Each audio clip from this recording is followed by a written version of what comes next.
Malaysia's semiconductor sector remains largely insulated from Middle East conflicts, even as supplies of key materials like helium are affected. In the assembly, test, packaging, manufacturing, we don't use so much helium. We use more nitrogen. So that aspect, then the impact will be very minimum. But in the wafer fabs, they use more helium. In Malaysia, we have 5 wafer fabs. They have to navigate that supply. But risks are rising with higher logistics and alternative supply costs if shipping through the Strait of Hormuz remains disrupted.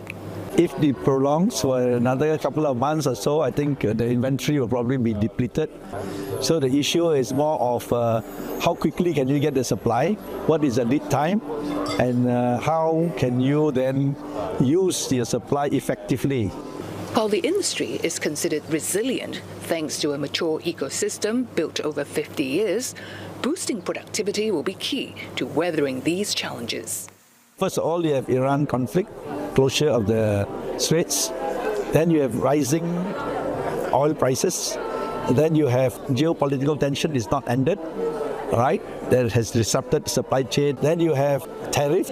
Plus, for Malaysia, we have rising or strengthening ringgit. So all these issues, all the companies have to navigate and figure out how do I make myself competitive.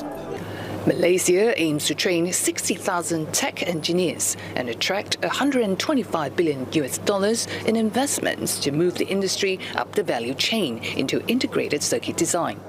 I think semiconductor in Malaysia is still booming, and so far I've been going around to a lot of factories. They mean that they want to expand their operation. Companies are looking beyond the wall and doing what is necessary because of the demand globally. It is booming and it is coming to Asia, especially Malaysia, very strongly. He says Malaysia and Southeast Asia stand to gain as investors de-risk and move away from conflict zones. You know, of all the unfortunate things that's happening in the whole world, Malaysia is fortunate enough to become the bright spot for the world in terms of investment, in terms of multiple semiconductors or other industries to invest in Malaysia. I think we are ready to build back better. Now, he's also highlighted Malaysia's largely neutral stance in navigating US-China rivalry as a major pull factor. Now, this as ringgit strengthens, boosted by data center boom and a higher AI infrastructure spending. Partly why the World Bank and the IMF have revised up the country's growth forecast for this year. Melissa Goh, CNA, Kuala Lumpur.